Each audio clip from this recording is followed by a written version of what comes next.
So good morning, everyone. Welcome to this conversation with Jane Harman, Director, President, and CEO of the Wilson Center. Jane, a California native, is an authority on US and global security issues, foreign relations, and lawmaking. Her full bio was distributed prior to this event, so you can read it at your leisure. Jane has led the Wilson Center for the past 10 years and is retiring soon after a greatly successful termship. For those that you don't know, the Wilson Center was chartered by the Congress of the United States in 1968 as a memorial to President Woodrow Wilson. It is a nonpartisan policy forum that its work encompasses a varied number and breadth of topics and programs to cover all regions of the world, from the Mexico Institute to science and technology, passing through global risk and resiliency and maternal health. The center has very distinguished members and friends, which I want to mention good friends and allies like Diana Negroponte, Ambassador Anthony Wayne, and Duncan Wood, and now Andrew Rudman. Jane, it is my distinct pleasure for me to host you in this 1 hour long conversation between COMEXI and Wilson Center. Welcome, Jane. Thank you. Let's see. It works, yes. Yeah, thank you, Sergio, and good morning to everyone. I assume it's morning where most of you are. My apologies for being, there's Duncan Wood.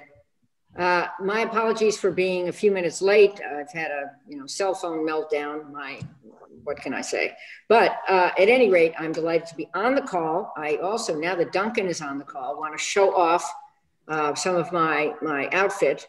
Very nice, Jane. It is a necklace and earrings that Duncan and I bought together in Mexico City. And this beautiful scarf is a gift from Luis Rubio. And I hope he's on the call because he's in my heart. And I was very touched that he gave this to me and I wear it with great fondness. So as many of you know, and Sergio just said, I grew up in Los Angeles, which I have always called North Mexico.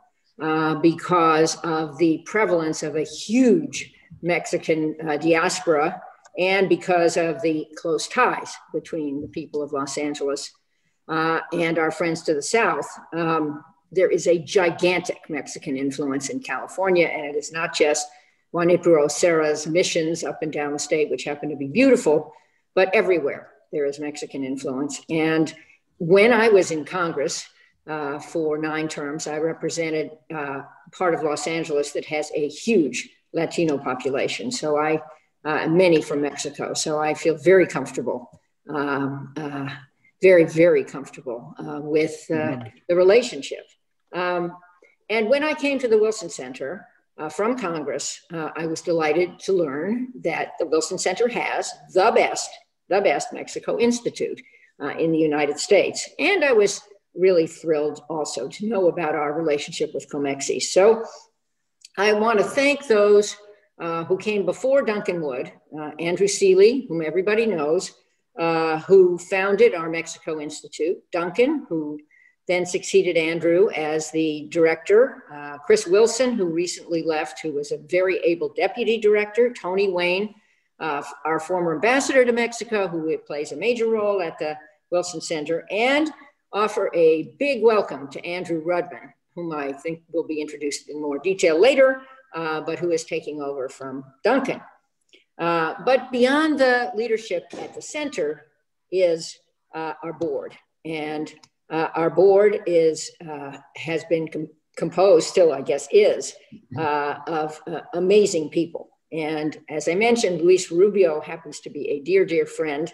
And I hope he's on this call. And he is a former president of COMEXI, a Mexico Institute Global Fellow, a member of our board. And Luis and I serve on the Trilateral Commission, North American part of the Trilateral Commission together. So I still get to see him. I also want to thank Roger Wallace, Jose Antonio Fernandez, Luis Tellez, Tony I mentioned, and mentioned that, how nice it is that COMEXI is the #1 Mexican think tank, and Wilson has the #1 Mexico Institute. So there is a great synergy. So let me just make a few comments from the perspective of someone who was pretty happy last week. This is my personal view. The Wilson Center is nonpartisan, but it is my personal view. And I thought that our inauguration was beautiful. And so many of my friends are now in senior positions in this administration, like the new Secretary of State and the new National Security Advisor. And I think they will make my country proud. However, we've been through some difficulty. I spent much time before I was elected to Congress and while in Congress observing elections around the world. Never in Mexico, but I was in Chile during the plebiscite back in the day, and I was in many parts of Europe, and I was in Egypt, and I was in Tunisia, and those were difficult places. And every time I thought, I hope these elections can someday be as fair and free as the elections in my country. Well, this last experience, I think, has hurt the US moral authority around the world. And I think we need to do a lot of repair work. So it was very sobering. Second comment, I never imagined that we would have this incredible COVID challenge. A once in 100 years epidemic, which the whole world should have planned for better than we did, and which is still raging in my country, and actually is still a huge problem in Mexico. You are the fourth largest, you have the fourth highest death toll just last week. You recorded your deadliest week with a record number of infections, et cetera. And the news in the United States is, as President Biden has said, going to get worse before it gets better. So it is a worldwide challenge and one we have to meet. It's the most urgent business. Final comment, just to introduce, I'm the daughter of immigrants. Virtually everyone in America is an immigrant from someplace. And I always thought, and I still do, that the strength of America is open borders and a melting pot. A number of places, including Los Angeles, are now majority minority cities. I think that's healthy. I think it's wonderful. And I was very disappointed in the administration of George W. Bush when I was in Congress that a comprehensive immigration reform bill did not pass. I voted for it. It almost passed, but it did not pass. And now I commend President Biden for trying again. Hopefully this will work.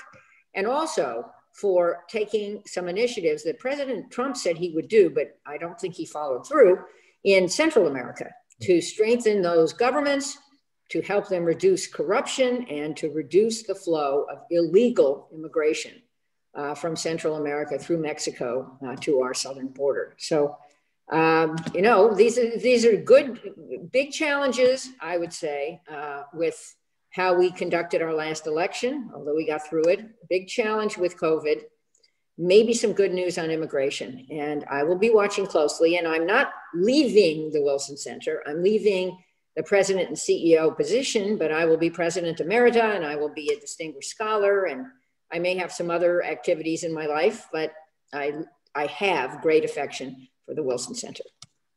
Thank you very much, Jane. And first of all, congratulations for the new government. That certainly was a happy news for not only for you, but for many in the world, certainly. And we wake up early, before, just waiting to see what former President Trump would have tweeted. Now we wake up early just with a different hope. So congratulations. The incoming Biden administration faces, as you have said, significant tests, both domestic and abroad.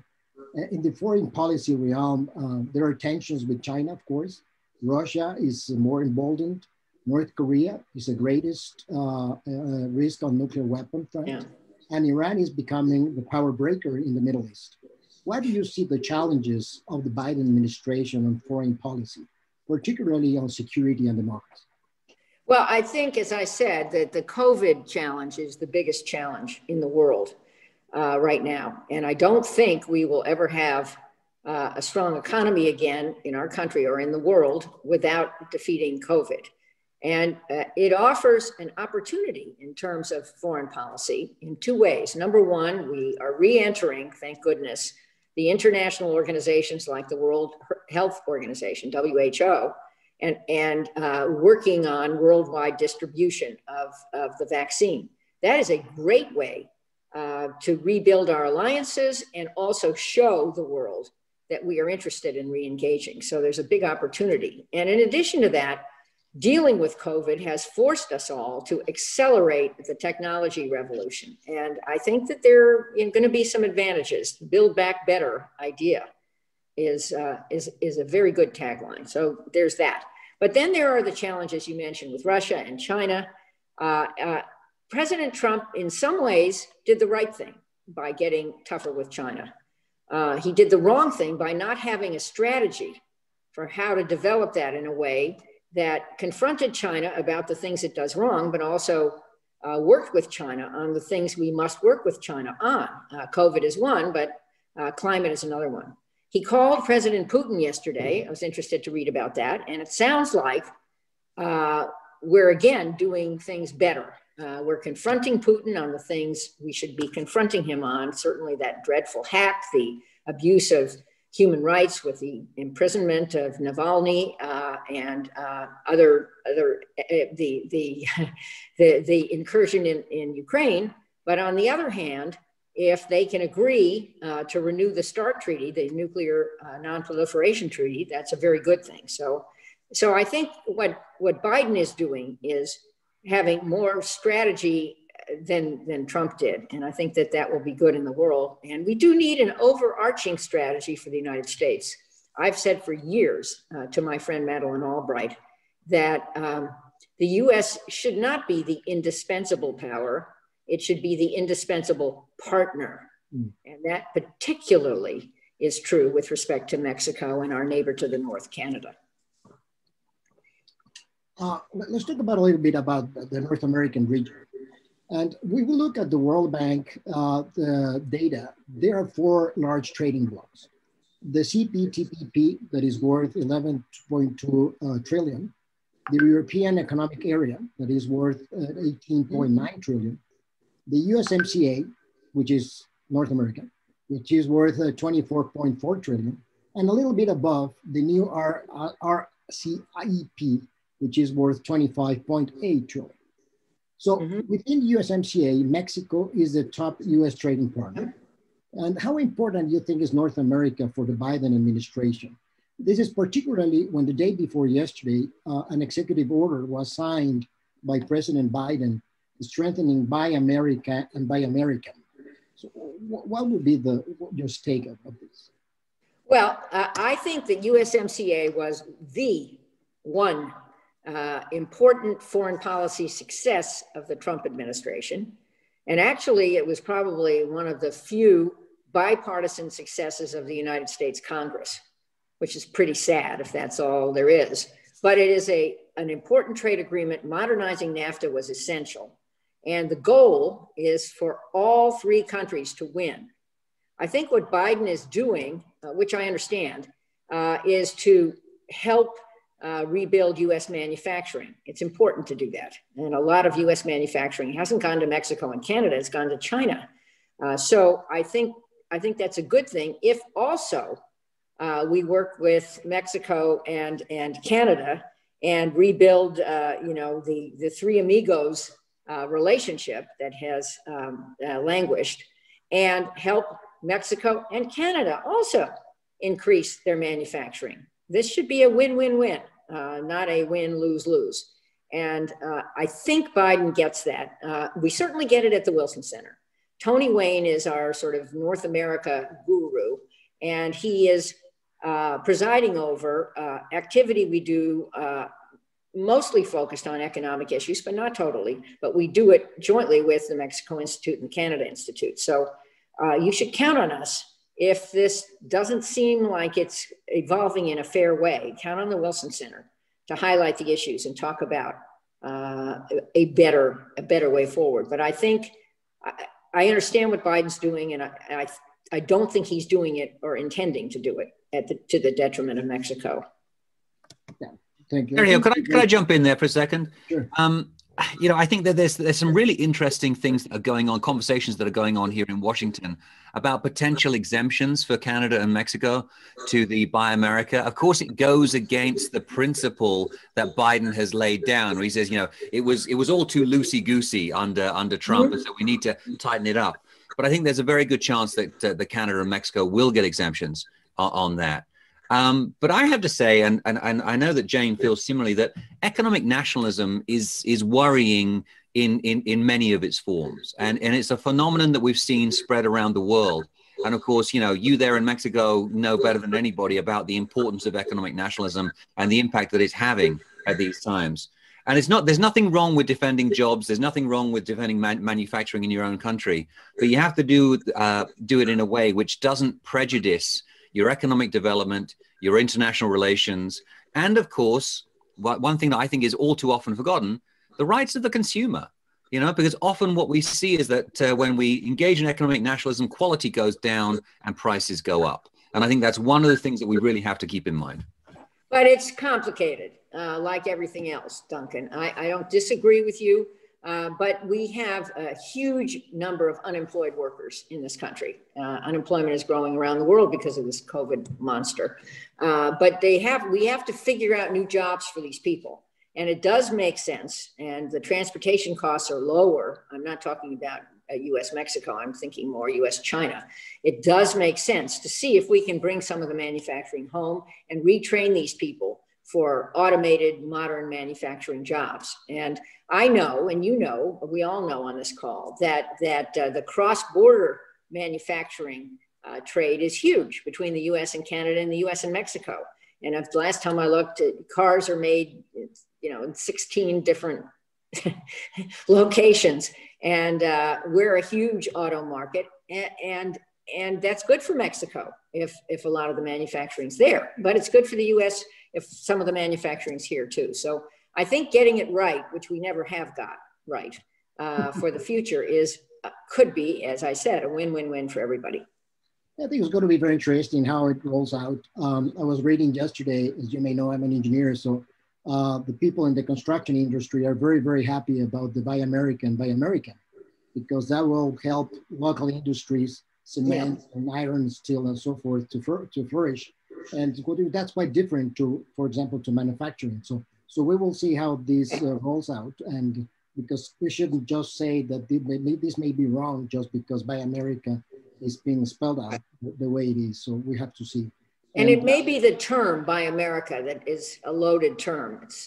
And maybe there ought to be, you know, Build Back Better is a great slogan as far as I'm concerned, because it evokes the past, but it talks about a future that is very different.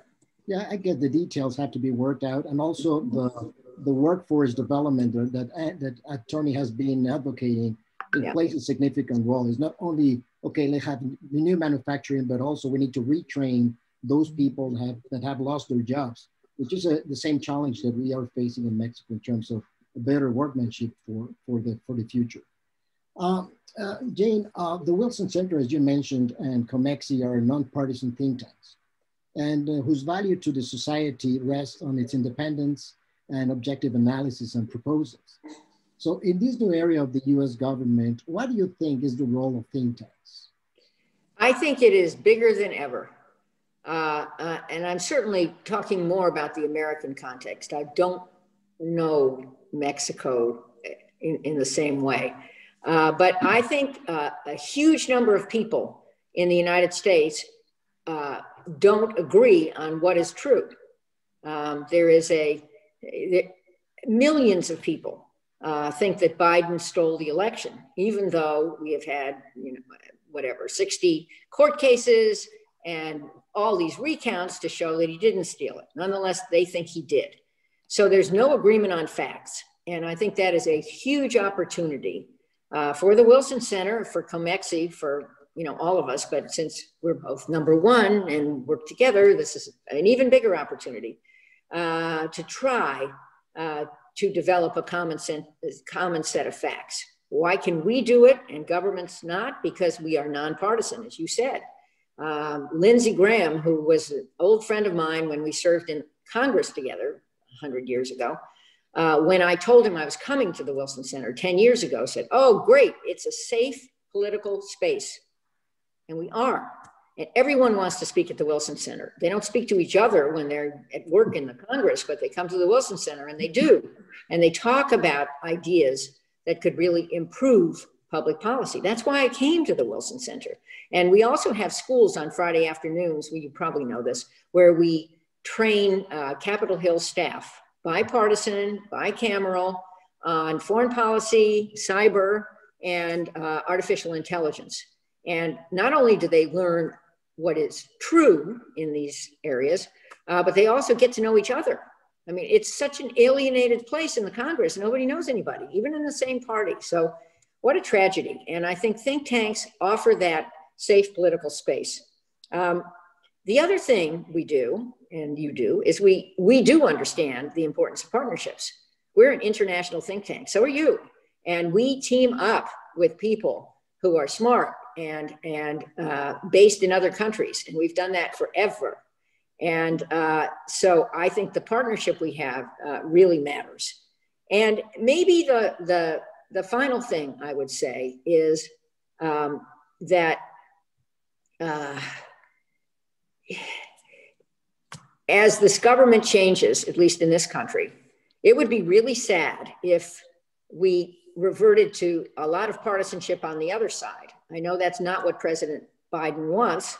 I hope it doesn't happen. But we can be a buffer against that because we can welcome people who want to be serious. I mean, I don't think we want people who just want to scream at each other. We want people who seriously want to explore. For example, what could we do to get immigration reform adopted by the Congress? How can we make that happen?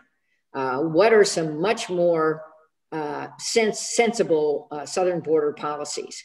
How do we provide aid to the Central American countries in a way that doesn't feed the corruption problem, but actually is used properly to make governments perform better? And those issues aren't partisan. And again, we can be a buffer against the reemergence of partisanship. And finally, let me just say how much I have enjoyed going to Mexico City with Duncan sometimes and without Duncan sometimes. But I have been here twice for the Day of the Dead celebration, which I think is one of the most interesting special holidays, celebrating the dead in a way that is fun, but serious. I mean, it's uniquely Mexican. And on one of those trips, Duncan and I brought back a skeleton, which was in my office chair for a long time. It's about the same size that I am. I'm not so big. It disappeared.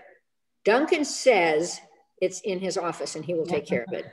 But I want I want all of you, the board of the Mexico Institute and COMEXI, to check on this for me in case I'm not around, and to make sure that Duncan takes good care of my skeleton. And I will make sure that I don't forget the friendships that we have. We'll make sure for that. Jane, you're leading the chairmanship of the Wilson Center after 10 successful years, and also being the first female director. What are the initiatives you are prouder of? Or if you could bring the time back, why did you do it different? Because we want to learn from your experience. Oh, that's a good question. Well, I'm sure you agree. The Wilson, with COMEXI, but the Wilson Center, when I came, was organized very differently. It had a number of autonomous programs that operated in a horizontal fashion, which worked very well under the leadership of Lee Hamilton, who was and is a great man and was a mentor of mine when he was in Congress. We overlapped for a period before he came to the Wilson Center. And he's still somebody I greatly respect. But that whole organization was changed it was an idea I had, but changing it was something we have accomplished over 10 years, meaning it's no longer just a horizontal organization. We are organized under 4 basic headings, and we have all of the programs we have are solvent, and we encourage what we call cross-cutting initiatives, so that common themes like rule of law, which cut across the whole world, are things that we focus on everywhere. And in fact, Duncan has a new job, in case you missed it. He is the Vice President for Strategy and New Initiatives. And what he's doing is making sure that this idea gets even more traction. So I feel very proud of that. What didn't I get done? Well, it's not the easiest thing getting academics, and the whole place is not academic, but some of it is, to work together. It's hard. And so I don't think we have fully accomplished what we wanted to achieve, but we're getting there. And what could I have done better? Well, I probably everything, but I gave it 150% of effort. So I don't know. In my young life, I will become a more patient person, but that hasn't happened yet. Thank you very much. Duncan and Andrew, do you want to say or add something? I know you wanted to say something, Duncan and Andrew. Yeah, no, first of all, I'd like to publicly thank Jane for her incredible leadership over the years. I'll never forget when I first came into the Wilson Center. I met Jane actually at a Mexico Institute board meeting in Mexico City at the Four Seasons Hotel. And of course, in typical Jane style, she just looked at me and said, "You're far too tall for this job." That good-natured ribbing has continued throughout the time that I've been at the Wilson Center. I think one of the extraordinary things about Jane is that she has turned the Wilson Center from being a sleepy little academic institution, which came up with a lot of good ideas, but nobody knew about them, to really being one of the leading think tanks in the world. And our external relations, our dynamism, is largely due to Jane's influence there. Of course, she's hired fantastic people, with obvious exceptions, over the years. But she has, it's really been her energy. And once you know Jane Harman, you realize that this is a woman who just never stops. She's constantly thinking about what comes next. And even in her final months at the Wilson Center, she's been thinking about how do we plan for what comes next, not just the leadership of the Wilson Center, but how does the Wilson Center come out of COVID? And that's one of the projects that she's entrusted me with, which is to say, we've learned a great deal over the past 12 months about the things that we can do. Webinars like this, obviously, but holding virtual meetings and dialogues across the world. And basically, we need to adopt all of these lessons. We need to examine them and understand what are the changes that we need to make as think tanks in order to be better prepared for that post-COVID world. In many ways, it's an acceleration of what was happening. But in other ways, I think that we've learned some very new lessons. And if you don't mind, Jane, I'd like to mention I've had a sneak preview of our annual report that's coming out very, very soon from the Wilson Center. And it's an extraordinary document because it's a living document that is online with embedded video and audio actually into the document. These are the kind of things that we need to think about so that we keep connecting with audiences and, most importantly, with our stakeholders, the people that we're trying to impact upon. So it's a constant game of reinvention, and Jane Harman has been a true mentor in that sense. She's always been looking ahead, not backwards, and I applaud her for that. Andrew. Thank you, Duncan and Sergio and Jane.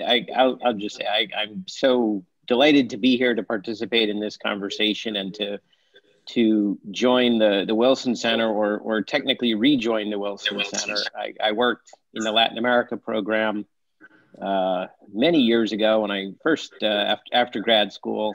And I think what Duncan just said is absolutely right. When I was there, we were in the Smithsonian Castle. We did really interesting things, some sort of sometimes esoteric things. But the way the Wilson Center has grown and changed over the past, that's about 30 years, is amazing. And what's happened in the last 10, I've managed to stay connected to the Wilson Center in various guises throughout my public and private career. And it it is so much better and so much different than it was when I started. And that's certainly due to Jane's leadership and to the work that my two predecessors, Andrew Seeley and Duncan Wood, were both good friends of mine. And I'm really delighted to be here, and thank you all. I look forward to working closely with COMEXI and with the advisory board, and we will definitely look after your skeleton, Jane, and we will definitely consult with you frequently for your input and your ideas. Thank you. Jane, we have a surprise for you. Luis Rubio is going to join us as a panelist because he wants to talk to you.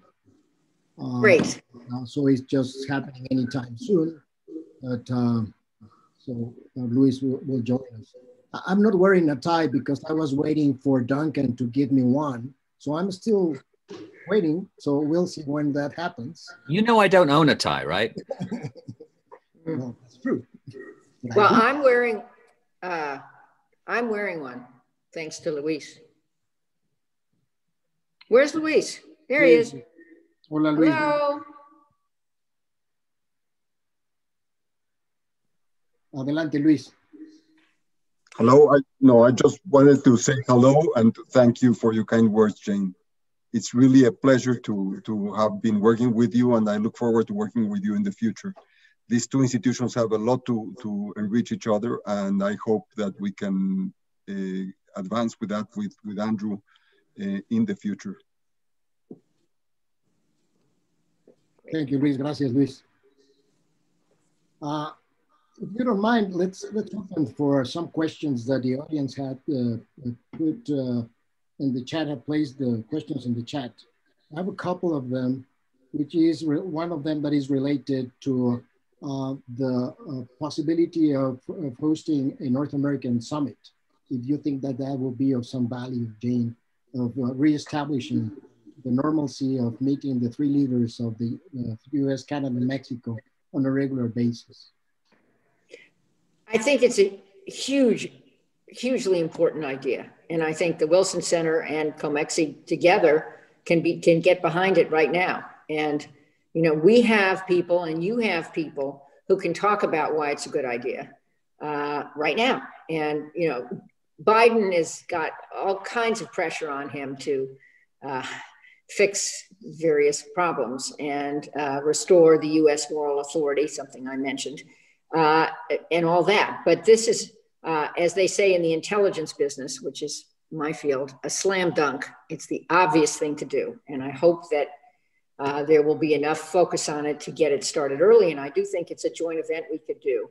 I'm looking at Andrew in his little box on my screen. Joint event we could roll out very soon. That would be a great idea. The U.S. is, we think, hosting the Summit of the Americas in April. And frankly, I think a North American Leaders Summit ought to happen first. The hemisphere is great. There's no doubt, no intent to disparage anyone else. But, you know, we're in North America, and I think those three leaders need to talk first. Yeah, I think having a conversation maybe 1 or 2 days prior to the Summit of the Americas would be the obvious thing to do. And this would be also the opportunity for them to meet personally. That would be good. I don't know if there's any other question. I don't see in my, Carlos Heredia says, Jane, I agree, build back together is a great slogan. Is there a room for bringing back together bipartisanship in the US Congress and reconciliation in the United States as a nation? I'm not sure I understood this. By punishing, bipartisanship. Oh, well, the sad truth over years, and it is actually the reason I left Congress to join the Wilson Center, is that bipartisanship has lost its popularity. That it is easier for both parties, this is not just our Republican Party, to blame the other side for not solving the problem than it is to work with the other side. Because if you work with the other side, then someone will run against you in your re-election primary and say, oh, that person's terrible because she's a weak Democrat, a weak Republican. So someone will run from the extreme against you from the extremes. So people have figured out that it's not prized. There are bipartisans in both parties, in both houses, but the number of them is shrinking. And you can just see it right now in the Senate with this vote yesterday on impeachment. Whatever your view is of whether the president's guilty or not, I think to argue that the Senate doesn't have a right to consider it because he's no longer president makes no sense whatsoever. Otherwise, I mean, as some people argued, in your last month in office, you can do anything you want, you know, and get out of jail free. So to me, I thought that was— That remains to be seen. That was an easy vote, and only 5 Republicans made it. 5 out of 50, which tells you that the rest of them are either, I mean, some may be convinced that I'm wrong, that Luis and I are wrong, but a bunch of them just don't want to take the risk. And that is a tragedy. And I also hope that 5 will grow to more and they will work together on things like COVID relief. I mean, COVID doesn't distinguish between Democrats and Republicans. Terrorists don't either. And I don't understand why it is so hard to figure out that you talk about North America. Yes, North America as a group of countries is a powerhouse market and should be working together. But America, as in the United States of America, should be the United States of America, not the divided states of America. Carlos Camacho asked the question is, can you give us your perspective on drug traffic and violence? What can we expect? I don't know. I was very interested, and I don't know the backstory. I bet Andrew or Duncan does. When this general was arrested in the US and then sent back, and now he's free. I don't know how that all happened, but I'm guessing that doesn't send a very constructive message to drug traffickers, or it does. The message is you can get away with it, but maybe I'm missing something. Maybe I invite one of them to answer your question.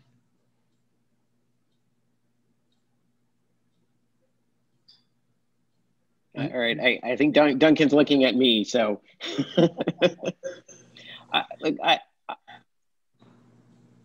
I think this Cienfuegos episode is troubling. I don't know if Cienfuegos is innocent or guilty, but I find it very hard to believe that DEA would have arrested someone with absolutely no evidence. Whether the evidence is enough to convict, that's a different question. But I think it's a bit worrisome in the reaction from Mexico, particularly the legislation to restrict how DEA agents operate, which I think I think inevitably will have a number of negative consequences, is concerning. I think the release of the evidence to the public is also concerning. Again, whether he is innocent or guilty, I think it really is going to it's going to cast a pall over collaboration overall. And given, as we've been discussing this morning, how important it is for our two countries to collaborate and cooperate and recognize the reality of how connected we are, it's really, to me, it's very worrisome that there are some signals that we're going in the wrong direction. If I was to jump in here, Sergio, I would just say the biggest casualty of all of this obviously is trust.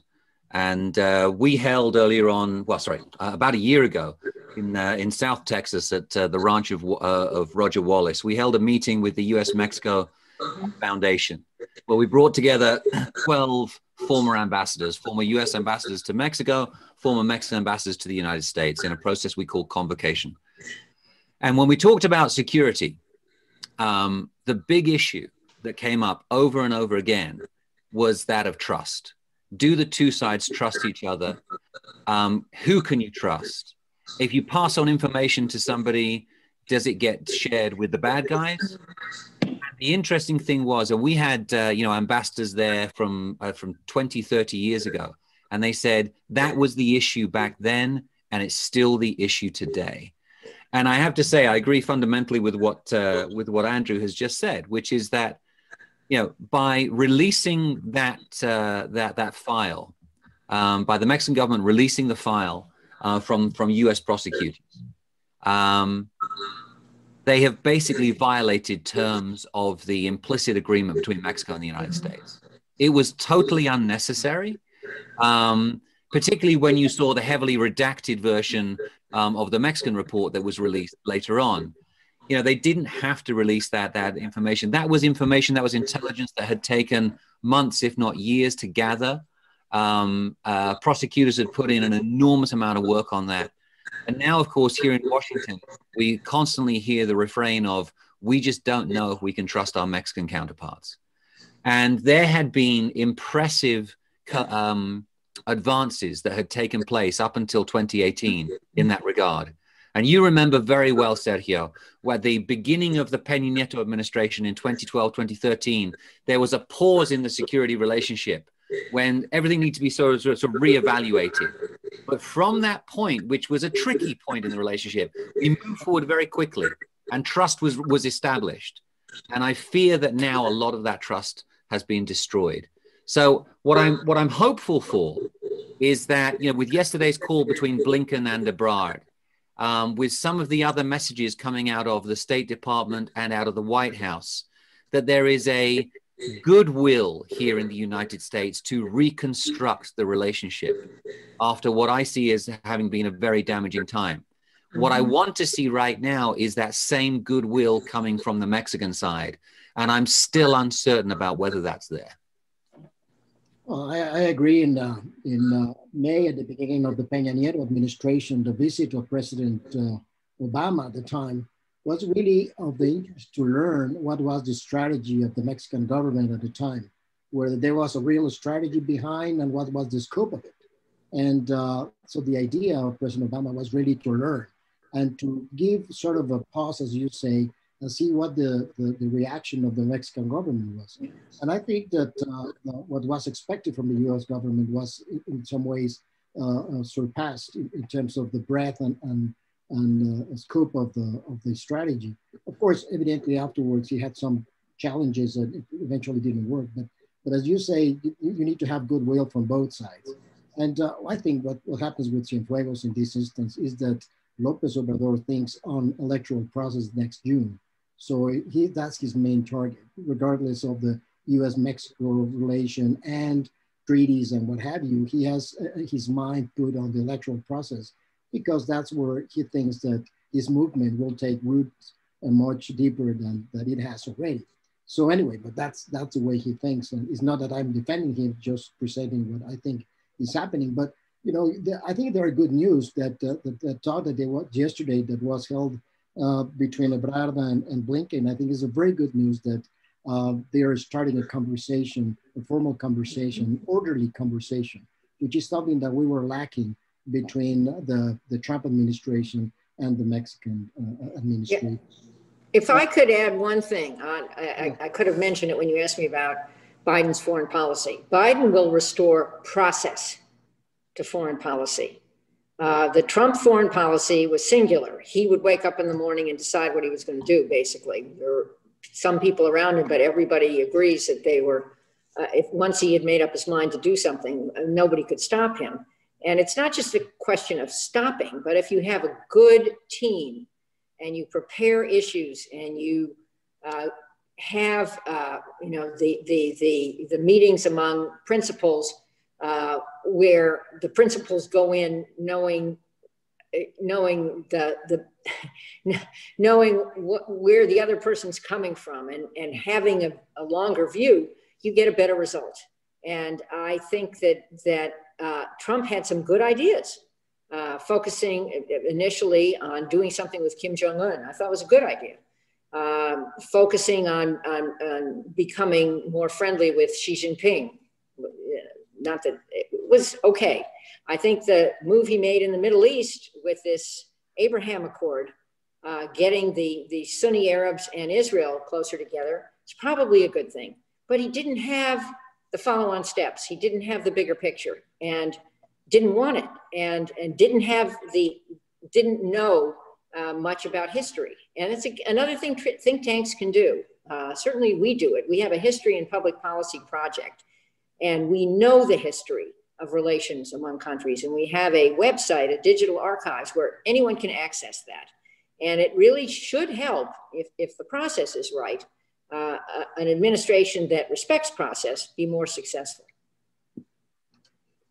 Yeah, I think this, as you say, have a more process-oriented, I think that will help also in the decision-making process in Mexico. And one thing that would be very important for the US administration is the tactics, is whether they want to push Mexico right at the beginning in tough issues that President López Obrador could use for the electoral process and for his electoral advantage. So that, I think that's going to be very interesting to see how the US reacts into that. Because you can see, I mean, there are officers in the Mexican government who are very open-minded and willing to talk and discuss things, but others are not. And they are very ideological. So it will be interesting to see which ones you select first, whether you start talking about energy, which certainly that will spring up the nationalism that we were talking about, or perhaps you talk firstly on the positive terms of trade, for example, or immigration in positive terms too. And if you start talking about those two issues and then wait for the electoral process, and then afterwards, then you can start talking about the tough issues. But I mean, that's to be said. I have a final question, if you don't mind, from Ricardo Smith. Some Biden campaign officials mentioned the possibility to introduce climate change or environmental considerations when discussing trade issues with other countries. Do you see that this is actually going to happen?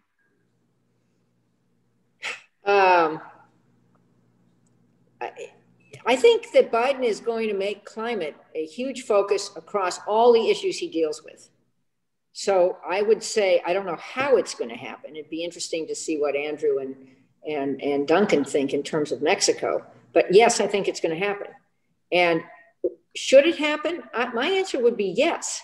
I mean, again, we've just talked about there's a good way to have a conversation and a bad way to have a conversation.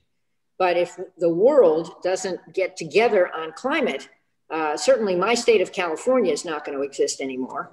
It's going to burn down. It's going to have tsunamis because where I live in Los Angeles is right on the beach. It's a flat area, and there are signs that say tsunami zone. And it's going to have mudslides and earthquakes and all the rest of it.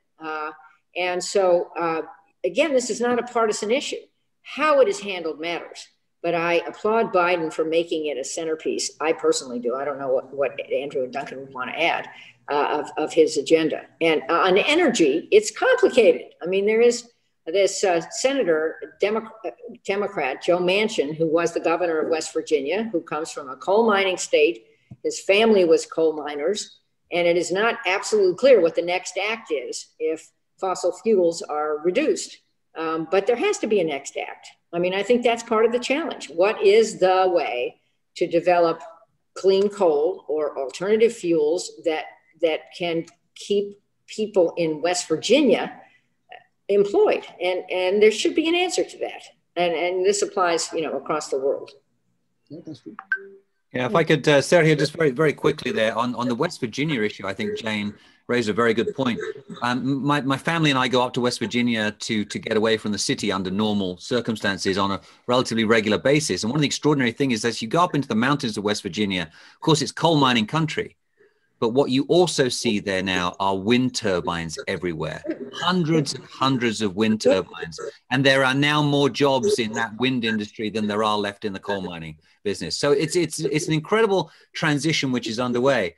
And the point that Ricardo made about a potential, perhaps a border tax, a border adjustment tax for carbon, that is something which would be highly disruptive to international trade, but it's a very big stick that Biden can carry to try to get people on board with his climate plans. And I think if there's one of the things that we've learned over the past 4 years, particularly in the bilateral relationship with Mexico, is that if you wave the big stick that the United States is able to carry, which is access to its market, then you get a reaction from Mexico.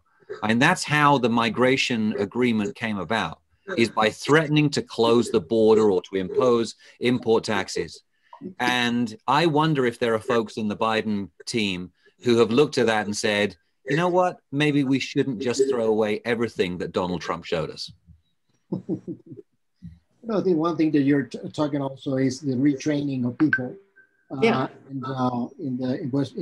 Virginia and many other states, green coal movement, and there are new technologies that are being developed, which you can use coal in different ways, not so polluting, but science and technology plays a significant role. And one thing that on this side of the border are very happy is to see a US president taking the lead on having scientists close to him, advising on so many different issues, which is unfortunately very different to what we are seeing here in Mexico. And we were very proud at one time that Mario Molina, who passed away recently, he was member of the PCAST, which is the presidential advisory team that the President Obama had at the time. And the President Obama listened to him very carefully on climate change particularly. So I think that having scientists and technologists involved in many of the decisions will be very interesting to see, not only for the US, but for the world. You know that Sergio, that we still have people in our Congress who deny climate change. They think it's unreal. That's my point about no agreement on facts. And I don't think anyone on this call thinks it's not real. But getting science more in the center, very good point, especially with COVID strategies, is crucial. We have to know what the facts are. Even the discussion whether vaccination is appropriate or not, and you can see it in Europe, for example, in France, some 70% of the French population are not willing to take the vaccination, whether it is Russian, Chinese, American, or German. It's not a matter of where they're coming. They are reluctant to use a vaccine or accept a vaccine because it's been developed in so little amount of time, which is kind of unusual, which is true, but the technologies were already there and people are reluctant to be vaccinated. And so again, science and technology and dissemination of these results play a significant role. Well, but that's another place, this Operation Warp Speed, which Trump started, really did cause the quick development of vaccines. And you're right, it was building on some prior science, but still they got developed and they're in the market. But the trouble with that administration is there was no process to distribute the vaccine, to buy enough and distribute them. And now we're playing catch up. And a lot of people should not have died if we had planned this better. And not just in our country. Mexico has a big problem too. Of course. Well, I think we come to the time to say goodbye. Jane, on behalf of COMEXI and its membership, I wish you all success and joy in your future endeavors. We thank you for your interest and support to Mexico through the Mexico Institute and its activities. And please consider yourself always invited to COMEXI to share your ideas, your activities with us. We will be happy to hear from you. Invite me at the next Day of the Dead. I might bring my skeleton with me if it's, Duncan hasn't, he's shaking his head. And Luis has to be there too. I'm gonna wear my scarf. I'm very fond of you, all of you. I'm very, very proud of the relationship between the Wilson Center and COMEXI. And I'm very excited about Andrew Rudman and what he will offer us as we go forward. Duncan is right. We all look forward. Don't we all look forward to a world where capitalism is more inclusive? This is a focus of the Trilateral Commission. Luis knows this. And more people, seems to me, in this country who have felt alienated for a long time, not only are reached by government, but that we talk respectfully to these people and try to bring them into a conversation about what is true and what isn't true. I mean, if we can't get there, I don't know how we're going to get anywhere. So you can count on me. You'll see me. I'm around. We'll see what happens next. But please, let's stay in touch. And when we can actually see each other, let's do that too. Thank you very much. I'm very honored that you wanted to do this. Thank you. Thank you. I want to thank Andrew and congratulate him for his new appointment. And we look forward to working with him very, very closely. And thank you, Duncan, always a good friend, and for making this possible. And thank you to all attendees, and see you soon. Luis, thank you very much for joining us. Un abrazo fuerte, como siempre. Thank you. Thank you, Sergio. Sergio, thanks very much. Thank you.